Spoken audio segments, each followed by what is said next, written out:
आज के इस वीडियो में हम लोग बात करेंगे बातचीत पाठ, उसके सारांश जानेंगे। बातचीत पाठ में जो बालकृष्ण भट्ट चैप्टर है, जो राइटर है उनके बारे में जानेंगे। उन्होंने क्या लिखा है, नहीं लिखा है, उनके क्या इम्पोर्टेंट डेट वगैरह है, सब कुछ आज के इस वीडियो में जानने वाले हैं। तो वीडियो को शुरू से अंत तक ज़रूर वॉच कीजिएगा।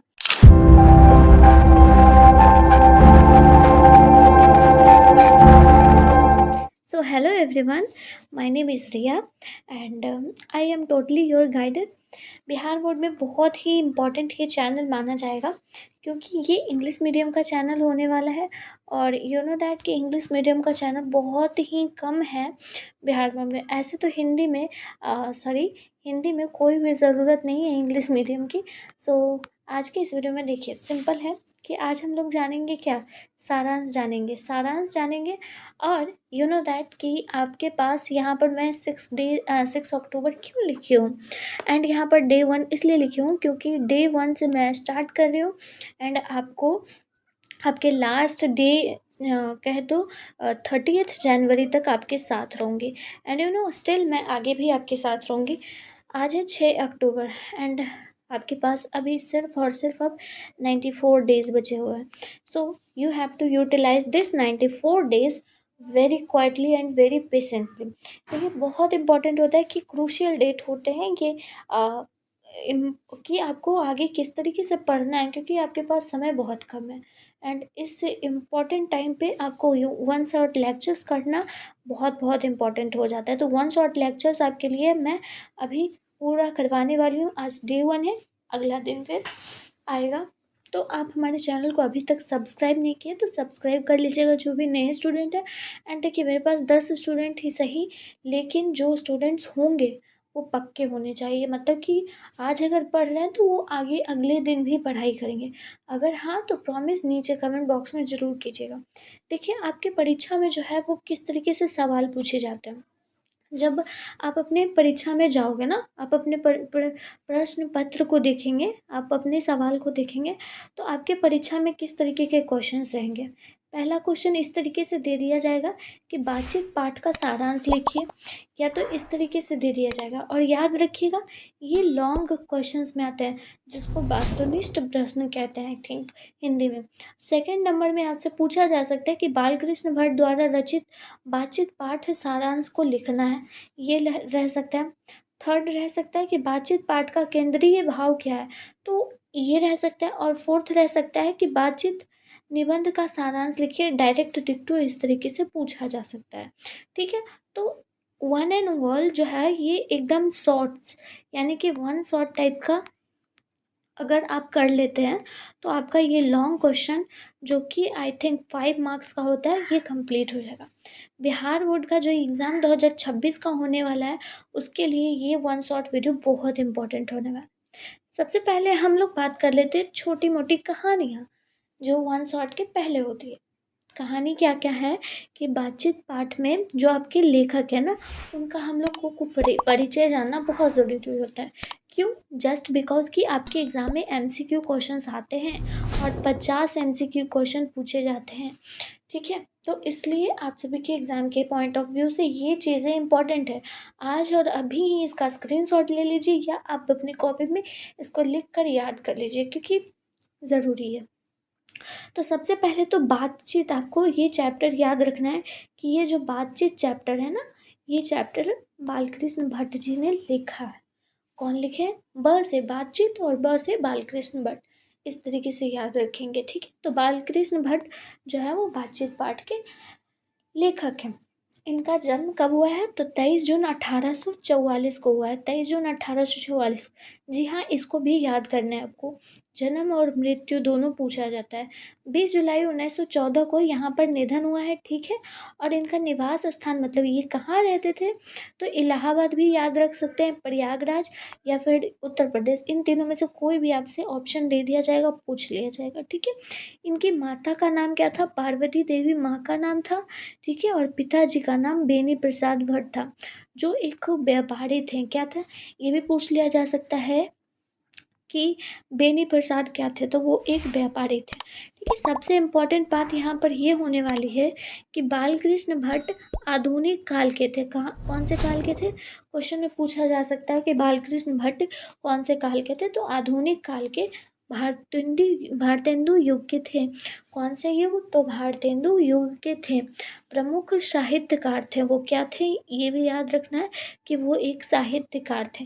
तो ये इम्पोर्टेंट पॉइंट था, ये बहुत वेरी वेरी इंपॉर्टेंट, हर बार पूछा जाता है। ठीक है, नेक्स्ट हम लोग चलते हैं कि बालकृष्ण भट्ट की कुछ रचनाएं हैं, उनमें से कुछ रचनाएं जो है इम्पोर्टेंट, उसको मैं हाईलाइट कर दी हूँ, वो आप लोग देखिए। हाईलाइट में क्या है, देखिए उनकी उपन्यास दी गई है नूतन ब्रह्मचारी, 100 अजान और 1 सुजान।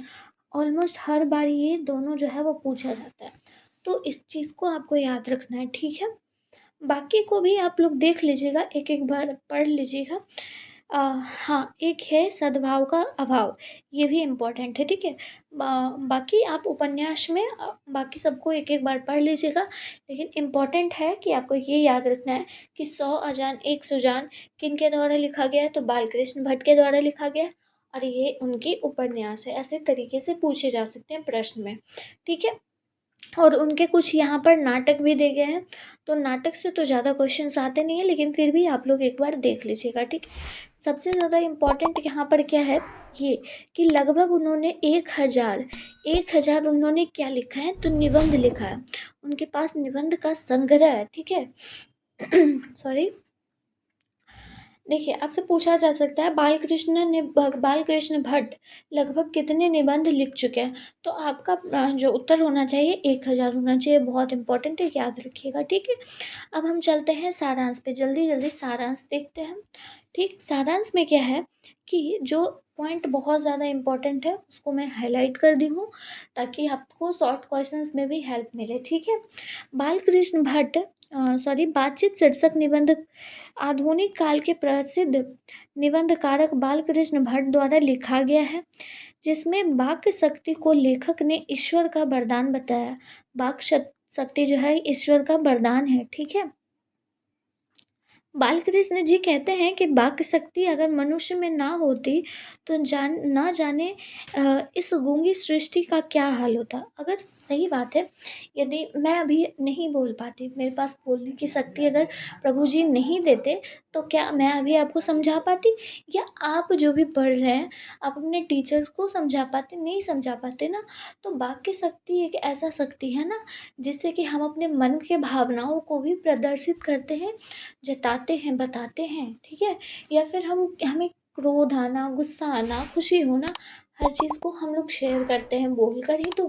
ठीक है, तो ये बहुत ही उत्तम है और बहुत ही मजबूत शक्ति है हमारे पास, जो भगवान के द्वारा दी गई है, जो कि बहुत सारे जो सजीव चीज़ें हैं उनके पास नहीं है। जैसे पक्षी पास, जानवर के पास, इनके पास बोलने की शक्ति नहीं है, हमारे पास भगवान ने दी है शक्ति, तो उसका सही उपयोग करना भी ज़रूरी है। ठीक है, वह कहते हैं कि बातचीत में वक्ता को स्पीच की तरह नाच खराज जाहिर करने का मौका नहीं मिलता। बातचीत और जो स्पीच होता है ना, बोलने को ही हम लोग बातचीत नहीं कहता है।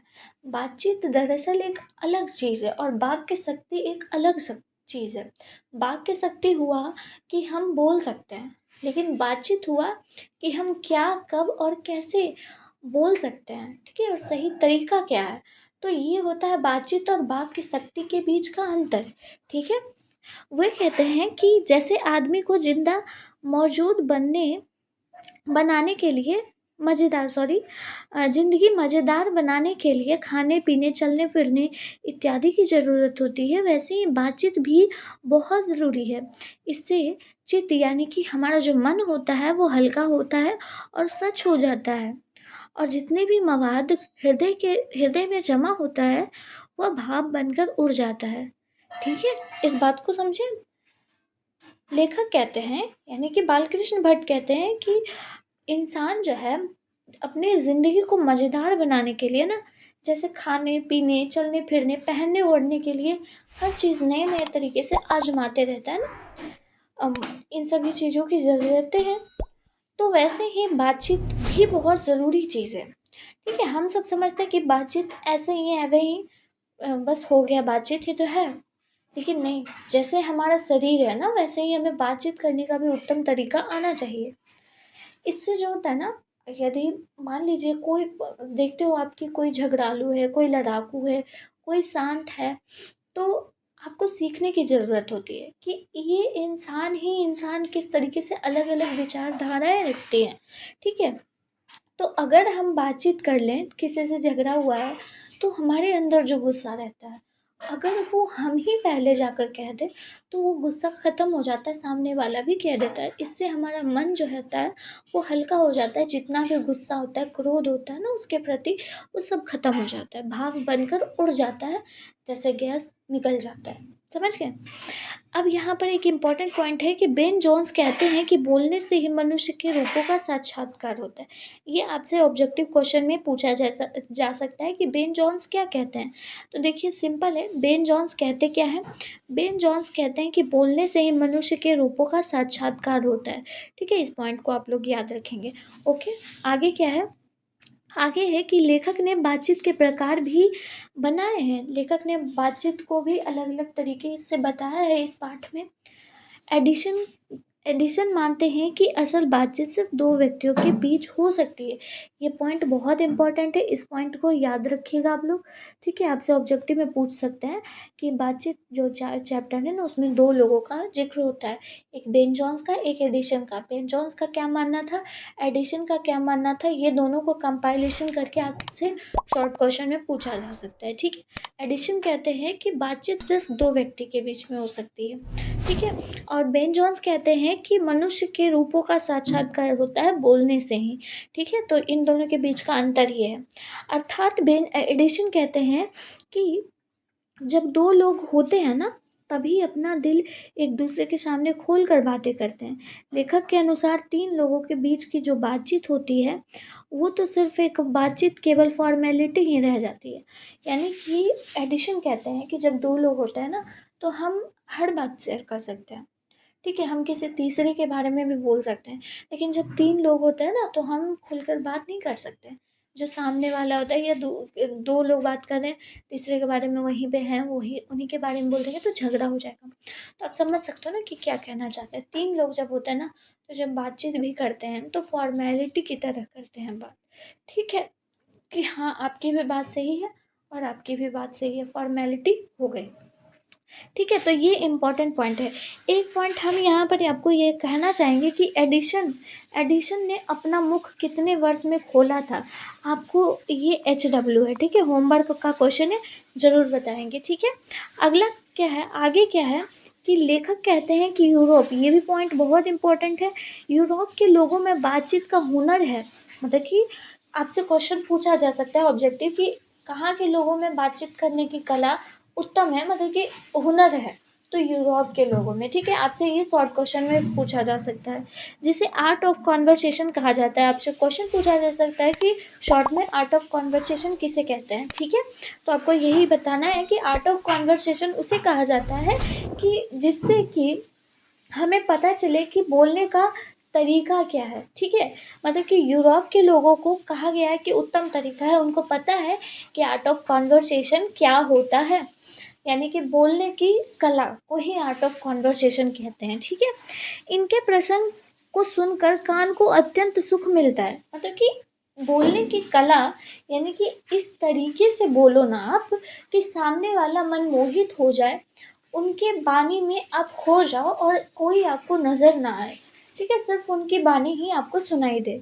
तो मधुर होना ही ज़रूरी नहीं होता आवाज़, आवाज़ में एकदम संयम होना ज़रूरी होता है कि हम कितने, कब अप्स हो, कब डाउन में बोले, कब अप में बोले।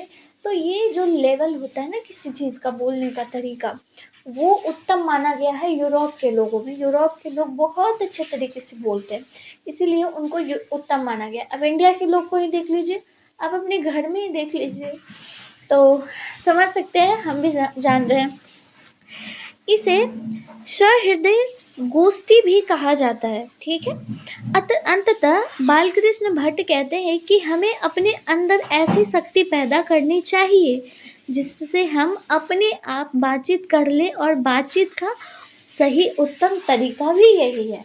मतलब कि कहते हैं ये बालकृष्ण भट्ट कि हमें अपने अंदर ना ऐसी शक्ति पैदा करनी चाहिए कि हम खुद से ही बात कर लें। जैसे अभी ये जो ऑनलाइन टीचिंग का जनरेशन चल रहा है ना, ये ऐसा है ना कि हम मानो जैसे हम अभी आपके सामने आपको पढ़ा रहे हैं, तो ये हम खुद ही बात कर रहे हैं ना, ये खुद ही बात कर रहे हैं। बस ये जो फ़ोन है ना, ये मोबाइल है, ये आप तक हमारी बातें पहुंचा रहा है, समझा रहा है। बाकी आपकी रिएक्शन मिलती है नहीं मिलती है, उससे हमें भी कोई फ़र्क नहीं पड़ता। तो ये बातचीत करने का सही उत्तम तरीका है ताकि हम किसी के सामने भी बात कर सकें सही तरीके से। जब हम ये चीज़ सीख लेते हैं ना कि खुद पे कंट्रोल करना, क्या बोलना है नहीं बोलना है, और अपने आप से बातचीत करने के लिए सीख लेते हैं ना, तो हम हर चीज़ सीख लेते हैं। और यही सबसे ज़्यादा उत्तम तरीका माना गया है। ठीक है, अपने आप से बातचीत करने को ही उत्तम तरीका माना गया है। आगे है कि और हम कह सकते हैं कि बालकृष्ण भट्ट द्वारा ये जो लिखा गया यह एक शानदार निबंध है, जिसमें हमें बातचीत की शैली के बारे में भी बताया गया है, वही बताया ही गया है। अंत में मैं यही कहूँगी कि अतः हमें इस निबंध से हमारे अपने जीवन में भी कुछ सीखने को मिलेगा, क्योंकि मनुष्य जीवन में एक रूप बातचीत का भी होता है और हम अपनी बातचीत से सामने वाले को भी प्रभावित कर सकते हैं। तो हुए आप प्रभावित या नहीं हुए हमारी इस वीडियो से?